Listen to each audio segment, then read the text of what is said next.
Čia yra labiausiai dabar trendinanti patirtis tarp keliautojų. Aš galvoju, kokios būtų mūsų kelionės, jeigu mes negalėtume pasidalinti socialiniuose tinkluose. Nieko net neįkėliau, nes man buvo siaubinga patirtis ir net nenorėjau galvoti apie tai. Kur susimoki tiek, kiek kainavo visi skrydžiai, ir galvoju, tai ką mes taupėm ant to bagažą. Buvom apskeminti, likom be namų ir be 500 eurų. Kaip sudėlioti tą kelionę taip, kad iš tiesų ir grįžtum pailsėjęs ir pamatęs ir iš tiesų nebūtų taip, kad būtų labai sudėtinga paskui finansiškai.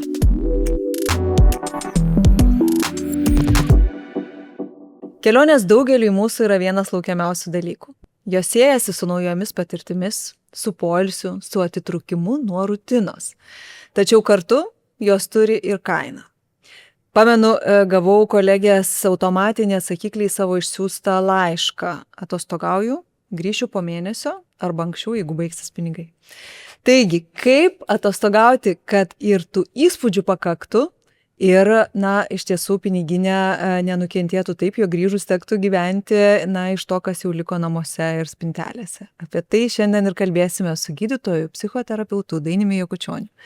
Ir žurnaliste, keliautoja, kelionių gidų kūrėja Agnė Tarailaitė. Sveiki. Ačiū, kad atvykote. Agnė, jūs daug keliavote, gyvenote įvairiose šalyse. Kaip sugalvojate? Kaip pavyko? Kiek laiko reikėjo planuoti? Ką reikėjo įsidėmėti ir ką galėtumėt patarti tiems, kurie irgi apie tai svajoja? Tai keliavau apie virš 1,5 metų, o nusprendėme prieš išvažiuojant, tai turbūt kokie metai visas procesas buvo. Nuo pirmos minties iki kai nusipirkom jau vieną bilietą į vieną pusę, nes po to nežinojom, kas bus. Nuspręsti, kažkaip galvojom, kad jeigu reikia tai išbandyti, tai dabar, nes atidėlioti visą laiką gali ir visą laiką turbūt kažkas iškils, kažkokia abejonė, trūkumas, visa kita, tai jeigu daryti, tai reikia daryti. Ir tie metai, sakyčiau, buvo visai geras laiko tarpas susitaupyti, kiek pasiskaičiavai turbūt, kad reikės išvažiuojant, vis tiek juk nevažiuosi.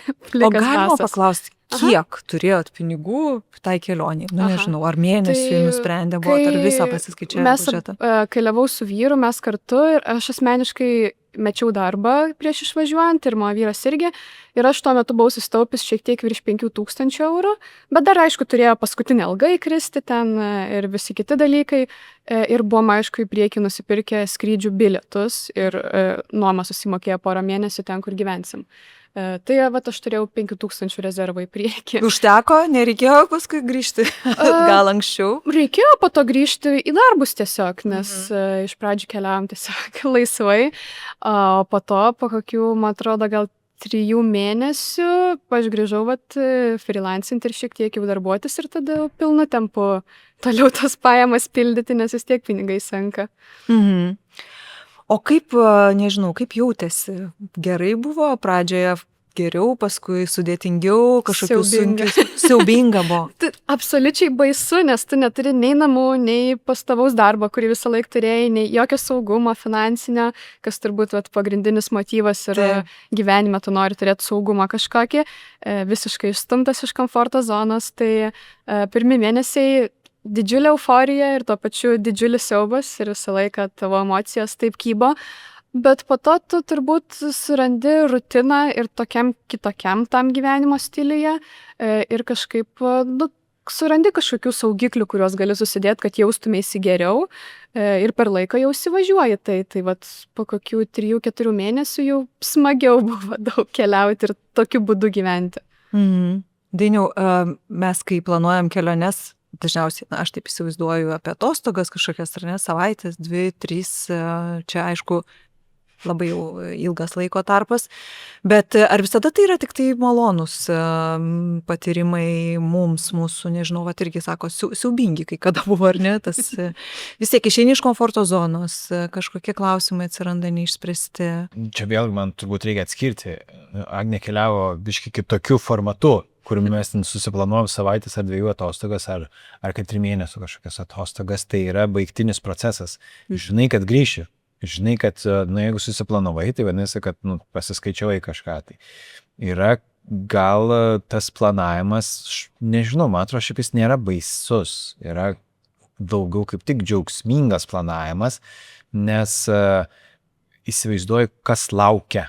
Tai reiškia, kad bus kažkas faino. važiuosiu atostogauti. Labai priklauso, aišku, ir nuo žmogaus tipo. Kai kurie labai mėgsta, kad būtų viskas sukontroliuota ir sudėlioti, viskas aiškiai, kur kiekvieną dieną būsime, o kai kurie sako, tu nuvažiuosim ir matysim. Tai jie, kas labiau mėgsta kontrolę, jiem reikia, kad būtų viskas aišku, kas mažiau mėgsta, jie sako, tai nežinau, nuspręsim vietoj. Mes dažnai su draugais taip keliaujam ir tai kur nakvosim pirmą naktį. Tai pažiūrėsim, važiuodami, važiuosim ir pažiūrėsim, kas bus. Atsidarysim programėlę ir žiūrėsim, kas bus ten pasiūlymų. Ir randam kažką tai visą laiką, vis tiek. Nebuvo taip, kad miegotumėm mašinai. Tai tas yra, atrodo, kaip čia jūs nežinot, kaip ten ką. Bet yra vis tiek pasiūlymų, vis tiek visą laiką bus kažkokių tai. Nebus ten gal be abejo tokių, kur tam Instagrame galima pasigirti labai stipriai, bet bus normalūs tokie. Tai tas kelionės planavimas labai priklauso nuo žmogaus tipo, kiek jam reikia labai viską sukontroliuoti, o kiek jisai gali jaustis gana saugiai, kad bus kaip bus, prisiderinsim. Tai šitie gali pridėti, nes pinigai, man atrodo, tai atsiranda vėlgi tokia dalis, kur jeigu planuoji, kiek ten išleisi, tai daug mažiau prisiplanuoji, kad diena tiek kainuos, nes nakvynė tiek kainuos, ten maistas tiek kainuos, ir tada taip gali susidėlioti. Daug maž paprasta, tai klausimas, ar sutaupysi tą sumą, ar reikės jau ten iš ateities išsitraukti, ten iš ateities atlyginimo, ar iš kažkur tai.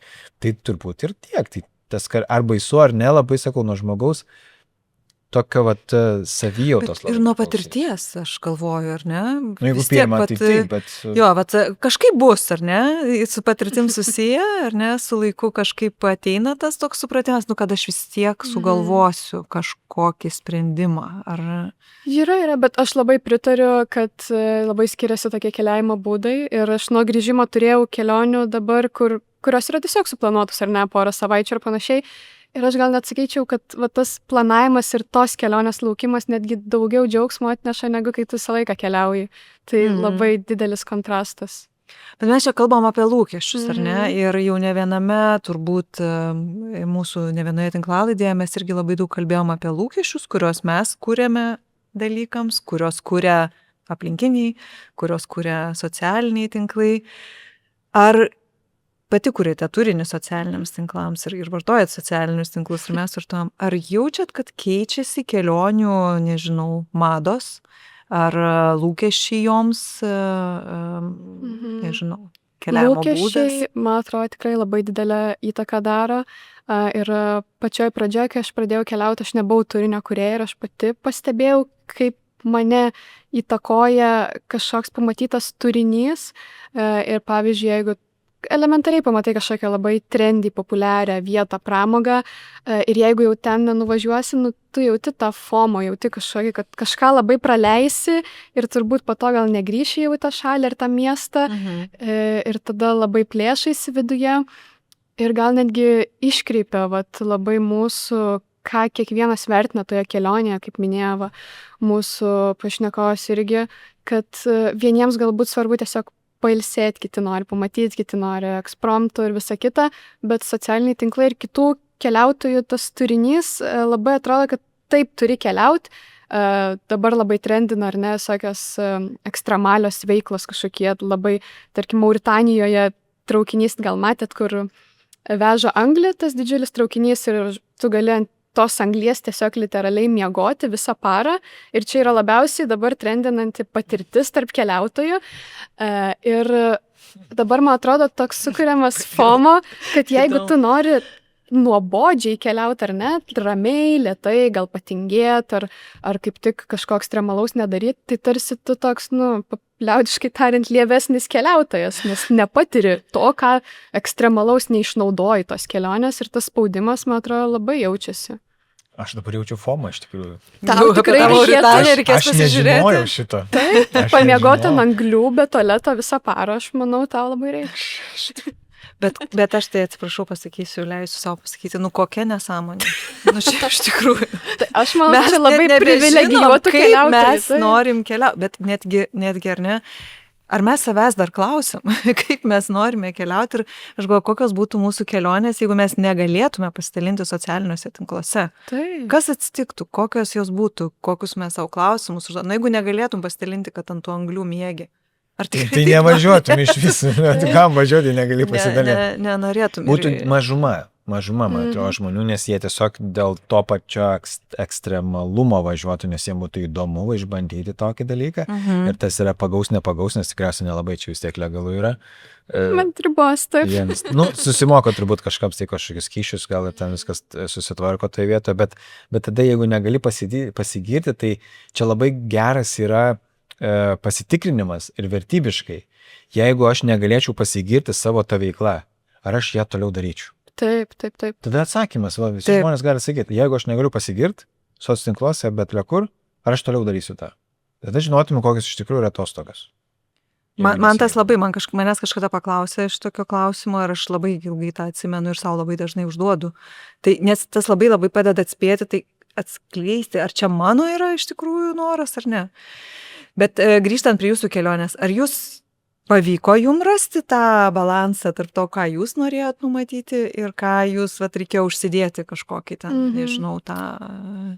Aš sakyčiau, pavyko po kažkurio laiko, galbūt kai pradėjau socialinius tinklus vertinti kaip savo darbą, tuomet ir kelionę planuojama atitinkamai, kad kelionė yra viena diena darbo, ar ne? Ir tuomet per tą darbo dieną aš kažką padarau, kas galėtų būti turinys, kažkam įdomesnio. Aišku, aktualu ir man, bet kitom dienom aš veikiu, ką aš noriu. Ir kai pradėjau viską iš kelionės kelti po kelionės, negyvų laiku. Niekada iš kelionių dažniausiai nekeliu tą pačią dieną, ką veikiu. Tiesiog veikiu, ką noriu ir po to pavėluotai viską susidedu. Tik gal kai tas toks skirtis atsirado tarp to, kur aš darau dėl savęs ir darau dėl savo kaip darbą, dėl auditorijos, tada visai jau niekam, bet pradžioj buvo spaudimo ir esu net kvailų veiklų darius iš tikrųjų, nes galvoju, būtent dėl to jausmo, kad, kaip aš čia nuvažiavau ir visi dabar tai daro ir čia taip kieta ir aš nepadarysiu. Kokios čia tos kvailiausios? Pavyzdžiui, Azorose, kai buvau, tai išplaukėme vidury Atlanto vandenyno, buvo siaubingos bangos ir ten mes turėjom nardyti su delfinais. Tai ten vos ir nenuburbuliavau išmestu iš tikrųjų. Ir kai bandžiau tą valtelę parsiplau, galvau, o Dieve, kodėl aš čia esu, man net nepatinka plaukti. Man net nepatinka nardyti. Tai čia buvo pačioj kelionės pradžioj, nes Azorai buvo viena pirmų statelių. Bet, geras turinys turbūt gavosi, ar ne? Nelabai, aš net nieko neįkėliau, nes man buvo siaubinga patirtis ir net nenorėjau galvoti apie tai iš tikrųjų. Bet ir gerai, tai yra ateičiai, yra aišku, ko noriu, kas man patinka, kas nepatinka ir tada galiu apsispręsti, ar aš norėčiau nardyti tada, ar aš geriau pasirinksiu kažkokią tai kitą veiklą. Tai yra toks kaip patyrimas visai geras, nes tai pamokos yra vienai par kitai. Aš labai pritariu ir aš net sakyčiau, kad svarbu yra, kaip mes keliautume ne tik ką mes matome, bet ką mes keliame, bet ir jei nematytume nieko socialiniuose tinkluose ir nekeltume ir nematytume, būtų turbūt visų žmonių absoliučiai kitokios kelionės negu dabar. Nes ir tai, ką matom iš kitų turėjų ten trendinančias kavinės ir visą kitą labai formuoja. Reikės kol kada. Bet tada kaip žinot, kur nueit? Kaip žinot, kur atvažiuoji ten kokią nors miestą, kad ir kokią nors sostinę Europos? Su žemėlapiu. Ne, bet yra, o į kokią dabar, aš eisiu tiesiog gatvė ir dabar aš užeisiu į kavinę ir tokia, tokia šiaip savo. Bet kiek aš kartų galiu užeiti? Ne, tai tu gali kavinę pasižiūrėti Google Maps vertinimą, bet neieškok TikTok ir Instagram'e ten best places to go, žinai. Tada aš gal nusivylusiu tada ten to miesto visai. Pabandysiu per šitą vasarą, papasakosiu. Čia yra ta dalis, kur kaip išsirinkti, nes be abejo, taip, ten po Google Maps vis tiek yra ten vis gražiai surašyti tie visi įvertinimai ir nuotraukos be abejo yra ir tada galim pasižiūrėti pagal maršrutą, aišku, savo einant. Bet aš įsivaizduoju, kad šiuolaikinė karta dėl kokios informacijos daugiausiai ieško vis tiek socitinkluose. Aš esu senamadiška, aš straipsnius skaitau. Aš į Google įsivedu top 10 vietų, ką pamatyti Romoj. Ir aš esu tas žmogus, kuris skaito tą straipsnį. Aš manau, kad neturi laiko, nes galima vieną reelsą sudėti 10 vietų tu. Galima, bet nežiūriu. Ir ją jūs neklausiu. Tai jau turbūt atiduoda, bet daug patirties, aš girdžiu, ar ne, kaip atsirinkti, kaip Dainius klausė. Ką supratot, ko galėtumėt pasidalinti? Kas daugiausia, kainuoja kelionėje? Kur didžiausia, padarėt klaidą, kuri kainavo didžiausią finansinį kažkokį dalyką? Turiu finansinę klaidą, tai Tailandė, kai tik atskridom, buvom apskeminti, likom be namų ir be 500 eurų.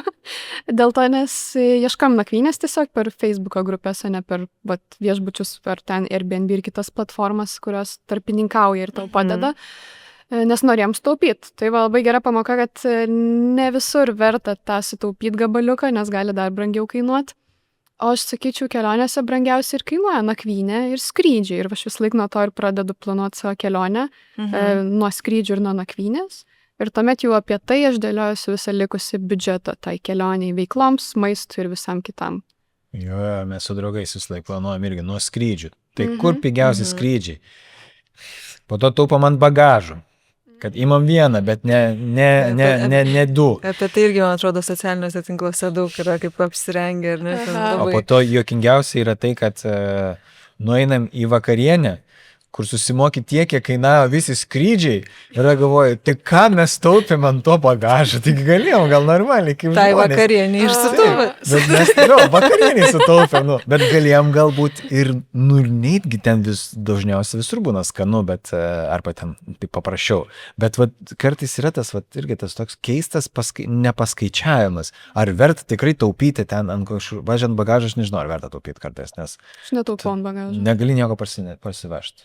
Tai, Taip, bet irgi sutaupai tada. Ant vieno lobsterio. Nes negali nupirkti jokių. Jo, negali nieko Nu, tų nupirkti. tokių, kai kartais tokių tikrai nesąmonių, kurių tiesiog nupirki ir Taip, nebūtinai čia jau aš. reikia. Bet aš savo noriu ką nors nusipirkti. Aš lauktuvių nebevežu, aš tiesiog savo noriu nusipirkti. Bet iš tikrųjų labai mes gerą, man atrodo, kitą temą priėjom ir tikrai psichologai ar nežinau, ekonomistai, kurie dirba su elgesio psichologija, yra pastebėję ir mental accounting tokį dalyką labai senai aprašė, kad nuo to, kaip mes pavadiname pinigus arba kur mes juos skiriame, jie įgauna kitą svorį. Tai pavyzdžiui, nežinau, atostogose mums ta pati vakarienė už tokią kainą gali būti viskas normaliai, nu aš galiu sau leisti, ar ne, o namuose nebūtinai. Kaip, ar pastebėjot, kad išvykus į kelionę, nežinau, ten Monopolio pinigai. Pasikeičia monopolio pinigai, ar ne? Visiškai pas mane. Labai pastebėjau ir čia labai lengva yra prasileisti tuos pinigus, bet aš iš tikrųjų ką darau, aš pasiskiriu savo biudžetą monopolio pinigų ir aš turiu tą biudžetą ir aš jį galiu belekam leisti, kol jis pasibaigia. Ir jau kai nieko nebėra ten, tai baigęs mano monopolio pinigai. Bet su tais monopolio pinigais tuomet aš nesvarstau, ar tas daiktas, tarkim, kurio aš noriu, ar jis yra neadekvačiai brangus ar ne. Jeigu aš turiu tam biudžete pinigų, tai tada aš ir perku. Tai nelyginu to būtent daikto vertę, tiesiog tai ir įsileidai tos monopolio. Bet čia biudžetas yra tiesiog, yra jau Tai yra suplanuotas elementarus biudžetas iš biudžetavimas. anksto, tai jeigu turiu, tai čia yra turbūt, kad jeigu svarbiausia yra, jeigu tai eina į mano biudžetą, tada nekvašint savo galvos ir nejausti diskomforto, kad, bet tai gal čia labai brangu, gal čia negaliu sau leisti. Tai jeigu baigsis biudžetas, tada, gerai, bet jeigu baigsis pačioj pradžioj kelionės. Taip nebūna. Aš nežinau, jeigu tu 100 eurų savo paskirsi. Bet man atrodo didelė klaida, ką daro žmonės, kad jie šitą monopolio pinigų biudžetą sumeta kartu su biudžetu maistui, pramogoms ir viskam kitam. Okay. Nes čia yra tiesiog kvailoms užgaidoms, ar ne? Kaip minėjai, suvenyrams kažkokie išmutkiai pamatėjai, kur gal nepirktų. Tai labai sau. reikia, vis tiek padeda detaliau, ar ne, pasidėlioti Taip. tos pinigus. Čia yra maistui, nes tikrai... Jo, kad ne į vieną tada. Ne, nes po tikrai to- ne į vieną. Nes Bet nei čia- pavalgęs, nei su suvenyru liks. Bet čia teisingai, čia visai geras. Aš turiu kažkokį biudžetą, kuriam išleisiu ant nesąmonių. Nesąmonių. Net Ir kad pavadinti tau galima neskaudės širdies dėl to. taip. Svarbiausia Bet čia taip tada yra. lengva. Bet aš tai netgi tokį patarimą dažnai, aš sakau, ir paprastam gyvenime. Labai verta turėti tokį, nežinau, tam, ką aš žinau, kiti nuodėmė vadina ten, ar kažkokiem, ten...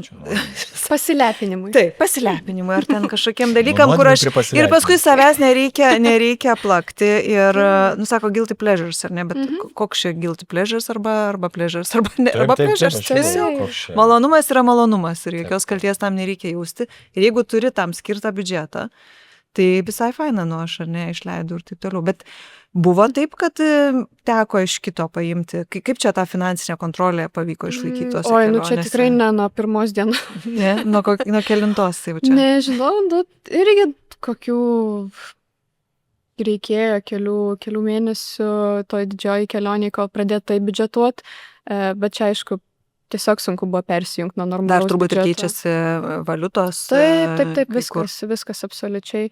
Tai sunku tiesiog persijungti, bet buvo, nežinau, kad nepaskaičiuoji labai, tai tada jau į skolą savo įeini iš kažkur. Bet aš nežinau, aš nesu žmogus, kuris keliauja neturėdamas jokios kaip čia finansinės pagalbės saugumo. Tai jeigu jau mano kelionė man kainuoja tiek, kad aš, jeigu išleisiu daugiau, tai aš bankrutuosiu, tai neadekvačiai paskaičiuota ta kelionė man Taip, yra. tai ir rezervas vis tiek. Visą laiką yra rezervas kažkoks, bet aš gan atsakingai žiūriu, kad neišlipti iš jo. Nes jau aš savo, kai paskiriu biudžetą, tai aš vis tiek biškinu užmetu ant to biudžeto. Ir tikiuosi, kad man kažkas liks kelionės gale iš to užmetimo.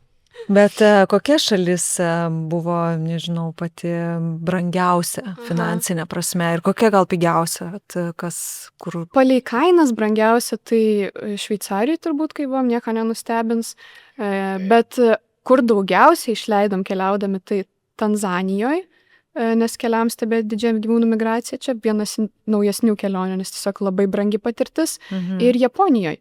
Todėl, nes absoliučiai nori viską pirkti, viską veikti ir yra neadekvatu ten tiesiog būnant sunku susivaldyti.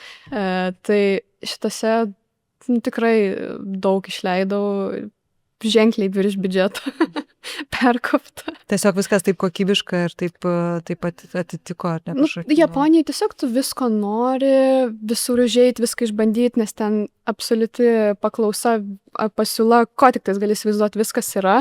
Ir tu toks kaip, nežinau, jau tampi apkvaišęs nuo to visko. Ir dėl to labai daug išleidai, daugiausiai ant pramogų, net sakyčiau, visokių. O Tanzanijai tiesiog, nes... Vienintelė išeitis, jeigu nori pamatyti tos dalykus, tai turi tiek mokėti ir nelabai. Tai klausytojams įspėjimas dėl Japonijos, iš tikrųjų galvokit, ar verta čia šią vasarą leisti savo. Manęs draugai klausia. Visą laiką verta Japonija. O kur pigiausiai būtų, jeigu, nežinau, mažiausia turėčiau biudžetą, kur man iš to, kur... Azija, vienareikšmiškai Azija, Tailandas, pavyzdžiui. Pigios nakvynės, pigus maistas. Skrydis. Tik skrydis brangus. Bet jeigu ieškosi labai, tikrai gali, ne už 1000 nuskrist, gali už 500 nuskrist pirmyn atgal. Bet čia tada, kai jau gebi derinti savo darbo ir poilsio tas, nežinau, kaip čia, kalendorius. Kur nėra, kaip, pavyzdžiui, kai kada gydytam, pavyzdžiui, jie turi į metus į priekį susidėlioti atostogas. Jiem labai sudėtinga, yra geri bilietai, bet jie neturi atostogų, sako, negaliu. Tada, kai yra atostogos, tada žiūrėk, jau yra ten nesezonas ir ten labai važiuoti, arba kaip tik labai daug žmonių ir tada irgi neapsimoka. Tai tas, kai gebi derinti visus tos ir važiuoti, kada bilietai yra pigus, tada turbūt geriausias variantas. Tai kad čia ne visiems gal gausis toks variantas irgi. Tų pagundų yra daug, ar ne, ir tos šalis vilioja, ir vis tiek ne apie mažiausius biudžetus mes kalbamės, bet yra žmonių, kurie negali galbūt savo tiek daug leisti pinigų. Tai kaip sudėlioti tą kelionę taip, kad iš tiesų ir grįžtum pailsėjęs ir pamatęs, ir iš tiesų nebūtų taip, kad būtų labai sudėtinga paskui finansiškai. Ir ką aš dažniausiai pamenu, kai studentė buvau ten, ar apie ką man dažniausiai ateina mintis kažkokia, ar ne, aš visą laiką stengdavausi nuomoti vietą, kur galėčiau pasigaminti maisto. Blogiausiu atveju, gal Azija čia turbūt neišlošia šitoj vietoje, ar ne ten, nes ir gatvės maistas turbūt yra ten galima rasti nebrangiai. Bet kas dar būtų tie dalykai, nežinau, kurie padėtų pailsėti, bet ir kažkaip labai neišsileisti, kas jum ateina į galvą? Ar čia lūkesčių valdymas kažkoks?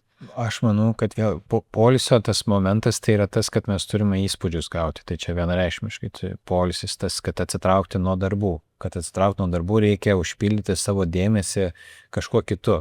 Tai jeigu aš nuvažiuoju ir aš gebu atsipalaiduoti tiesiog gulėdamas ten prie baseino, prie jūros, skaitydamas knygą, tai viskas yra gerai. Bet yra subjektyviai pajuntamas laikas. Jeigu aš sudedu daug tokių kaip įspūdžių į dieną, tai man atrodo diena daug ilgesnė yra ir tada atrodo, kad aš visai gal ir daug nuveikiau ir tada atrodo, kad aš gal ir pailsėjau. Bet jeigu aš įdedu vieną veiklą, kaip gulėti prie, gali būti, kad man tada ta diena yra kaip ir fiziškai atpalaiduojanti, bet emociškai ir prisiminimais jinai yra labai trumpa ir jinai atrodo, bet tai aš gal nelabai ir pailsėjau. O nėra taip, kad jeigu labai daug įspūdžių, aš dar labiau pavargstu? Nežinau, šiaip tai nežinau kodėl taip yra, bet... Aš taip galvoju, nes iš tikrųjų, jeigu aš išvykstu kiekvieną dieną labai daug įspūdžių ir taip toliau, ir tada grįžtu ir vėl į darbus, kažkoks... Čia mes vėl priklausim, kas yra su įspūdžiais, nes jeigu važiuojame kažkokią ekskursinę kelionę, kur reikia aplankyti 10 objektų per dieną, tai tada taip faktas, tai ten tai tikrai nesąmonė yra, nes turim atsižvelgti į savo resursus. Bet man, pavyzdžiui, ėjimas kalnuose, kur kalnai visą laiką vienodi, bet visą laiką skirtingi yra, man tai yra vieni įspūdžiai, nes aš visą laiką juos matau ir jie man yra skirtingi ir aš gaunu įspūdį tada kažkokį tai.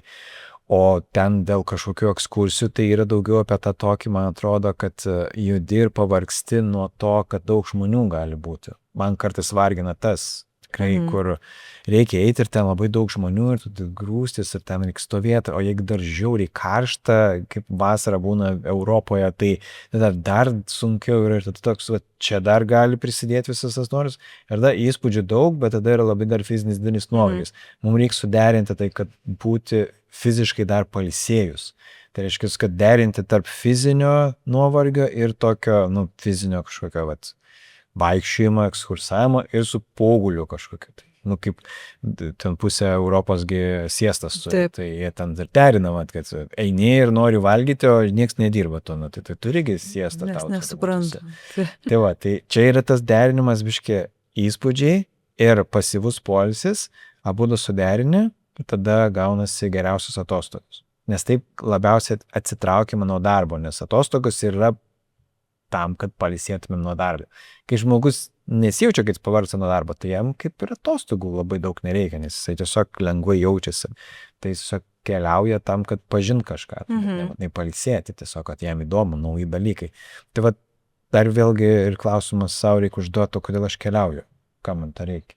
Bet kokiu atveju, man atrodo, mes labai visi čia sutarėm, kad reikėtų įsiklausyti, ko aš noriu, kokios atostogos man dabar reikalingos ar ne. Ir tai nebūtinai turi būti kažkokių pilnos ekskursijų, jos gali būti pilnos pasivaikščiojimų, jos gali būti pilnos, nežinau, kažkokio malonių dalykų, nebūtinai tų, kurios rodo socialiniai tinklai. Kokios dabar suplanuotos jūsų artimiausios atostogos? Vasara. Bet iš tikrųjų šį kartą nusprendėme kokias 3 savaitės daryti eksperimentą tokį ir kas porą dienų skristi ten, kur tiesiog pigiausi bilietai iš tos vietos. Ir net neįsivaizduoju, kur nusigausim. Va taip. Tai bus labai įdomu tikrai stebėti jūsų. Čia pirmiem pasakiau. Tinkluose tokie anonsą, puiku.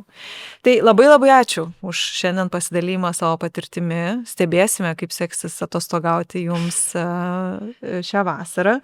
O aš galvoju, kad man labai norėtųsi palinkėti, kad tos atostogos tikrai netaptų lenktynėmis, juolab netaptų kopijavimu kitų atostogų ar kitų madų, kurios galbūt mums visai ir patiems nepatinka ir atitiktų mūsų finansinės galimybes, leistų ramiai grįžti į darbus pailsėjus ir sukaupus jėgų ir įspūdžių. Tai ačiū ir iki kitų susitikimų tinklalaidėje Sveiki finansai.